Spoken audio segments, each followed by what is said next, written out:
Hello, my name is Kevin and welcome to the Love Decanters channel. So this is part 3 of my visit to Vintage Guru in St Giles Street in Northampton. It is the final part of this visit. I did ruin a bit of film in making it, and there could have been a part 4, but there isn't. So anyways, this is a lot of this relatively standard stuff. A few interesting bits towards the end. Something right at the end of local interest, and I really considered buying it quite a lot, and then I didn't in the end, because for reasons which I'll tell you at the end. Yeah, make you stay and watch to the end. So anyway, let's get on and have a look at the glass. This is a vintage place. You can tell, look in here, just closed, no glass, and then more in here, more in here. Yep. If you're looking for some trendy clothes, this is the place to come. Check out this monster glassfish. What price have they got on it? $19.50. That's the price, not the date. Yeah, so this is Romanian from the Padu Niagara factory, 1970s. That is a monster fish. Let me put my hand, I'm looking for, look how small my fingers are when it gets close. We know they're Romanian glassfish from the Padu Niagara factory. And they're probably from the 60s or 70s. But the question I'd like to ask this time is, how much are they? That one was £19.50, so I thought I'd go into eBay and have a look. And something interesting popped up, because lots of people list them as Murano. And yeah, so I've got this one here, which I'd like to say mint in box, but it actually has a chip on it. But what it does have is this label, made in Romania, spelled R-U-M. Now, that is the pre-1975 spelling, which kind of means that the date, time period I'm giving you looks right as well, because it's pre-1975. I think they were still making them after 1975 as well, but you can probably quite happily say 1960s or 70s and be, still accurate. Got ourselves a Murano pheasant here. Look at the tail. Yeah, that's quite nicely done. What's making me think it's Murano is the way the beak goes underneath like this, and this pedestal. I know there's copies, but I think it looks kind of right to me. I found another pheasant here on the 20th Century Glass website that looks to be by the same hand. The way it's done, you can see the beak goes underneath, the way this is done, everything's all, yeah, the look and feel of it is the same. The colours used are very different, but how it's made, it does look, as I said, like it's the same hand. And I was wonder what they go for. Oh, by the way, it's made by Ferro and Lazzarini, 1950s, 60s. So that's good. What kind of money do they go for? And yeah, it was on for £29.50. Looks like a very decent price. The prices are a bit up and down. There's a few this one's in the States though, so it costs you too much to get here. But this is sold prices, so this one's £30. Buy it now.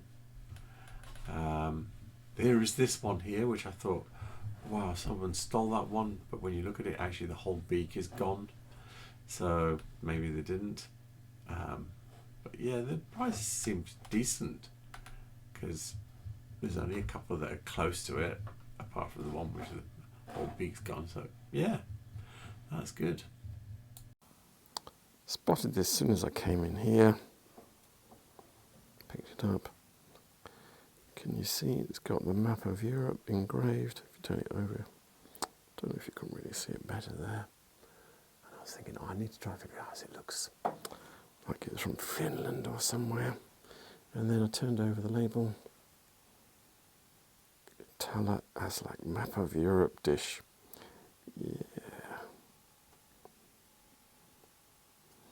I'm going to look this up, see if we can get a year or whatever for it. Yeah, that's a cool piece. So I've been hunting around and the label looks to be correct. So it's Tapioca, Tala, ashtray, and map of the world, etc., etc. And I thought the only thing I can really add to this is try and add a date. Okay, so I've been hunting around. This eBay entry says 1970s. I'm not sure of that. So I have got some catalogues,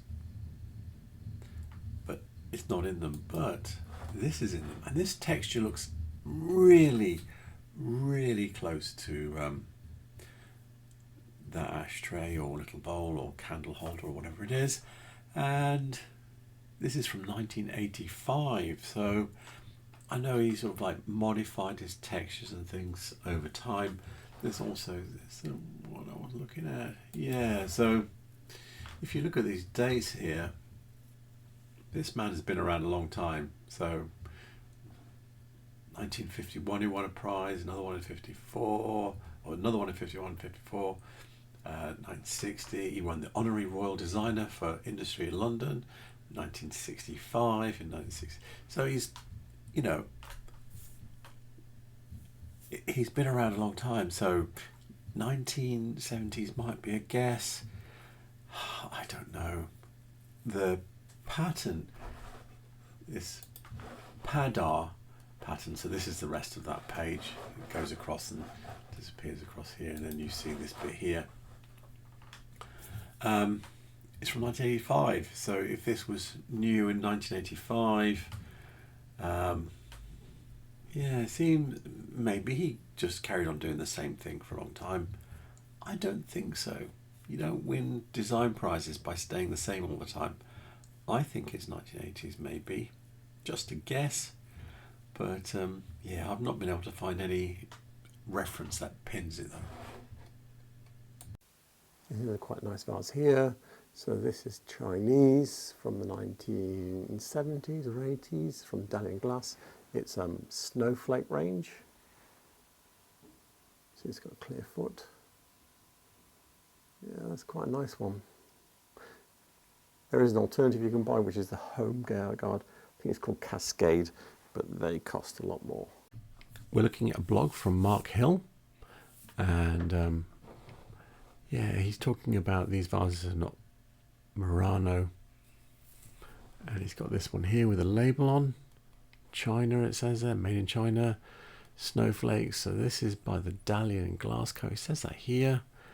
And it's snowflakes range, and yeah, there's lots of shapes, and the color is done in a very random way, so the colors vary a lot, but also the base colors change. So you've got yellow ones, which some of them are just straight yellow, some of them go up to blush, green ones, I've seen blue ones as well. But what's nice, there's so many shapes, some of them have little handles on like this, and so you know you'll have the same shape but with and without handles, etc., etc. It's like a whole melange of them, whole zoo. Anyway, what's nice is that actually one of the things on there is actually the same shape, even though there's so many different shapes. There's this one here. Even in this kind of shape, there's ones that are just straight columns. Some of them have little bubbles at the bottom. But yeah, this is the one that we were looking at, so that's quite nice. And he's saying 50s to 80s, which means he knows that they were produced for quite a while, which probably explains the whole variations in shades and colours, etc. But he doesn't have a catalogue, because I don't have one either. Also, the other thing is, the company's called Dalian Glass Co. Limited. There is now a company called, it's on Alibaba, Dalian Crystal Coast. I don't know if that's the same company or not. They just carried on. Yeah, living and learning. But anyway, that's what it is. It's from the 50s to the 80s, so it's vintage properly, and it's Chinese. Got this Romanian vase here. Now they say Murano, it's not Murano. The price is okay though. Yeah, so I've seen vases like this with made in Romania, R-U-M, and that means it's pre-1975. Looking at the 20th Century Glass website, and yeah, we've got this vase here. It's not quite the same, it's not close enough really. I was hoping that there might be a closer one. What he did say was that there's some made in Romania, and he said you can find them online, and I've actually seen them in real life. In fact, I've seen one that's closer to the one we were looking at with the Made in Romania label, which means it's pre-1975. But I did Google online, and of course there's none there. And there have been previously. I know I've done this before, but there's none there now. It's just good old searching is just letting me down badly. The only one that's there is the vase we were looking at, and that's neither used nor ornament. Anyway, I do know it's Romanian. I know it's pre-1975, and that's the best. You're going to have to believe me because I've seen it with my eyes. That's all I can really say. Yeah, I saw this down here. I thought that looks like a serious piece of Czech glass, and they've actually written on it Sklo Union. What price have they got on it? Oh God, $29.50. But it's quite big. It's not some little piece. So that's quite a nice thing. So I'm looking in the Czech Glass Guide, and it's here. It says Hermanova Hut. Yeah. So what I'm rapidly realizing, or being advised, is that I don't understand the Czech glass factory names. Not really. They seem to be naming them different things at different. I don't know what's going on, to tell the truth. But anyway, what I've got here on Czech Glass Guide is Hermanova Hut 20247 280. Yours, I presume that's the name of a vase. And we've got a designer, František Pesany, died in 1977. It would have been 57 then. And it was designed in 1974. And this is the reference that he's using. What does it say? It doesn't say. It's some sort of catalogue, but it's actually not in English. But within it, click through. There you go. There's the vase. So that's how we know, or he knows, he's actually providing a reference, which is great. But I can't read it. And you can make this a bit bigger. I think I made it a bit bigger. I double clicked it. And yeah, when you can actually see the lettering, you can't read it anyway. So yeah, sad but true. Anyway, we do have a year. We've got a designer. So we're all good. And the Glassworks is Hermanova Hut. But I don't know if that means Sklo Union's wrong. It might be, might not be. I don't know. But I am going to find out at the glass fair. Someone's offered to have a chat with me about it, explain some of it, and maybe I'll figure out where I'm going. Got here a little Kribska vase, ball head shaped vase. I think these are called lips actually, but we can look them up, see if we can pin it down anymore, get a part number or something for it. But yeah, that's Kribska. We're looking at the Czech Glass Guide, and this is the Kribska catalogue for 1999. And yeah, these designs are apparently by Joseph Hospoda. And when I was first looking at that video again to you know, get my bit of research for it and everything. I was thinking, have I got this right? Because someone has told me about something else that was modified, and is it different? You know, is there anything that's not quite right on it? Because there's others that are similar but not it. And I was having a little panic, but I found this one here, and I think it is. I think it is it. I think it is Kripska, but I'll show you why. Because I'm trying to remember patterns and shapes in my head, and sometimes they're not quite where you think they are. So let me show you a couple of others. Look at that one.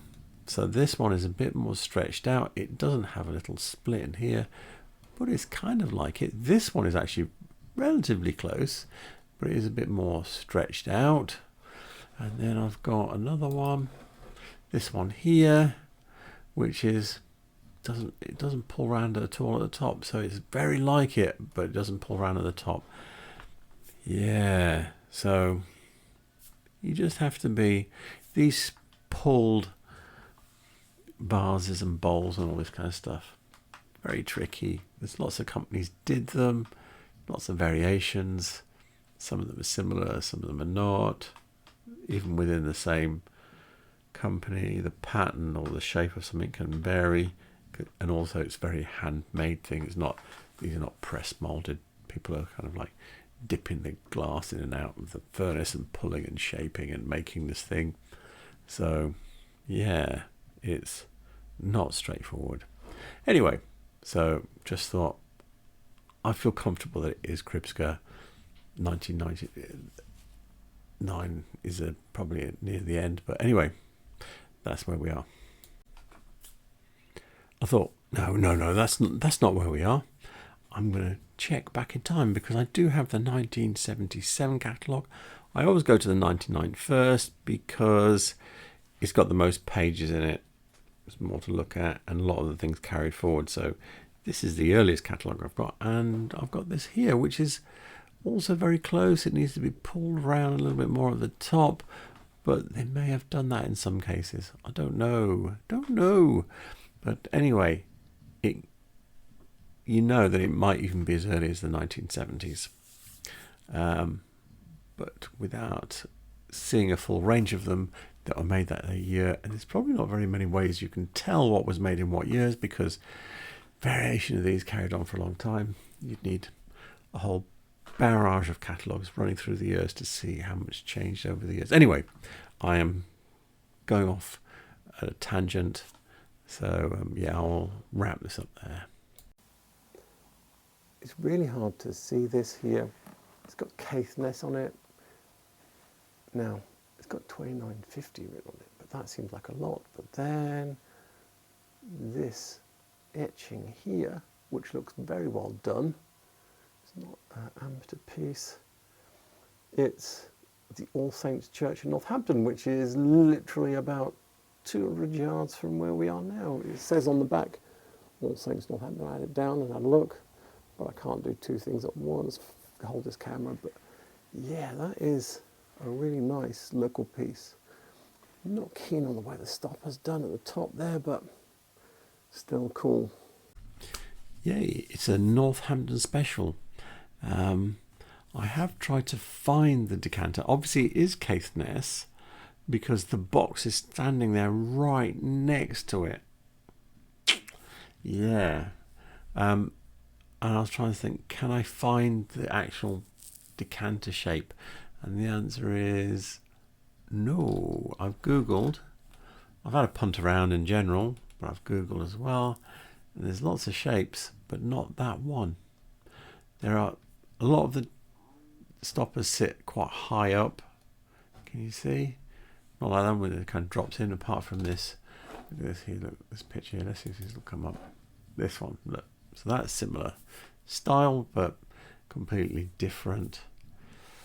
Very much more angular. So yeah, I'm a bit frustrated by that.